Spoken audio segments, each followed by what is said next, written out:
What is up, guys? First off, thank you to everybody who's been watching my vids and subscribing.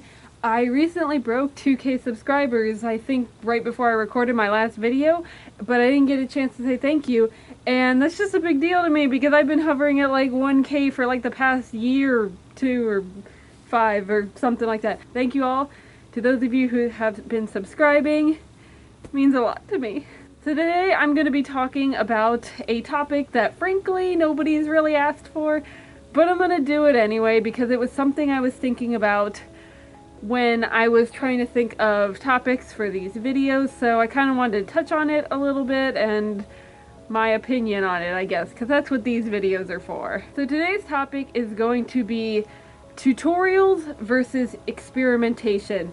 Now, I'm going to talk about probably the pros and cons of each, and I'm going to tell you what my overall opinion is on that. So with that being said, I'm going to start out by saying that my overall opinion is I prefer experimentation. I recommend experimentation over tutorials, but I will get to that after I talk about each. So the pros and cons of each. We're going to start with tutorials.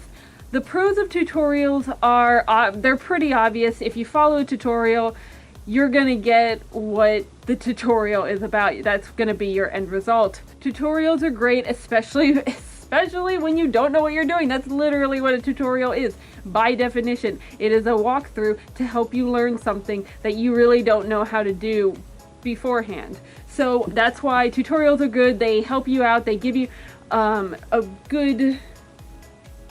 I'm at the loss for a word.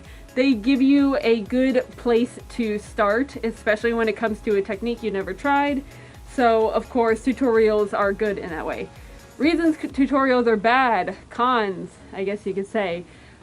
This is not going to be a con against tutorials themselves. As I just said, they're really good. This is going to be a con more on the heavy reliance on tutorials.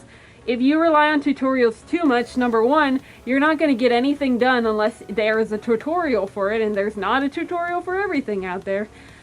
And two, sometimes when you follow a tutorial and you don't get the desired result, because of course these are probably made by like professionals and you're not a professional, you're trying to learn, and you get something that doesn't look like their picture, you're going to be upset and you're going to think you followed it wrong, or you're going to try it again and you're just going to have to keep doing it over and over.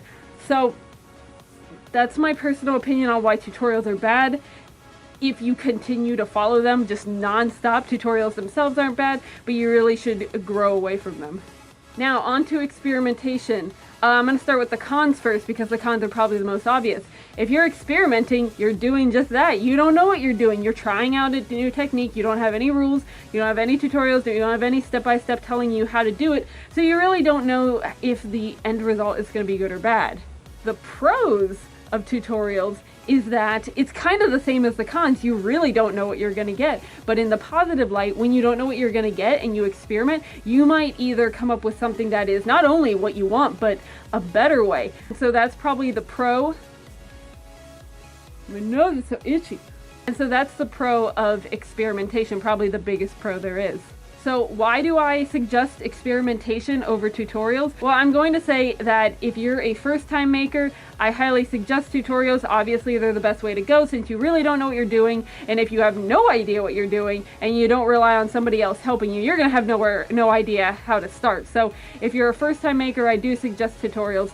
But if you've made more than one suit, and I do say just more than one suit because that's kind of all you need to get going, I highly suggest experimenting, especially on things that you can't find tutorials of, because you never know what you're gonna get. Half the techniques I used came from experimentation. Actually, experimentation can kind of go hand in hand with tutorials in a sense that if you follow a tutorial and you like it, as you continue to use it, start experimenting and adding in your own flair. My very first head base technique was based off a tutorial I found that after I continued to do it, I stopped following the tutorial and I started implementing my own kind of flair into it, and that's eventually how I got here. So that's why experimentation in the long run is probably the better option, because you're free to start with a base on telling you what to do, but as you continue to grow, definitely start adding in your own stuff and try something new. And to wrap it all up on why I think experimentation is probably better, it's that based on personal experience. You're not always going to find a tutorial that exists, and if you don't find it, you're going to be scared. You're going to be like, I don't know if I can do this because nobody else out there has either done it or nobody else out there is willing to share how they did it. So you're going to be scared to try something new because you don't know if it's going to work. Well, I suggest just do it. You more often than not, even if you don't get exactly what you're looking for, you're gonna get something, and from that something you're gonna be like, wow, okay, so I did this and I want it to look like that. Well, now that I have the first stepping stone, I can go to the second one. So even if you don't get what you want, you're definitely gonna have something to go off of to eventually get your desired result. And that's why I think experimentation overall is probably the more advantageous route to take once you've actually made a fursuit. Once you kind of got all the bearings, I suggest more often than not that you should try the experimentation route versus scouring the internet, hoping and praying that somebody shared their technique on like how to make a hair poof or something like that. It's just, you're gonna feel better. If you figured it out on your own, you're gonna be like, wow, so that's how you do it. And also, if you are super upset that you couldn't find a tutorial, maybe you can be the generous soul who goes online and said, hey guys, for all of you who've been looking on how to do it, I just figured it out and here's how to do it. So that's another reason experimentation is good.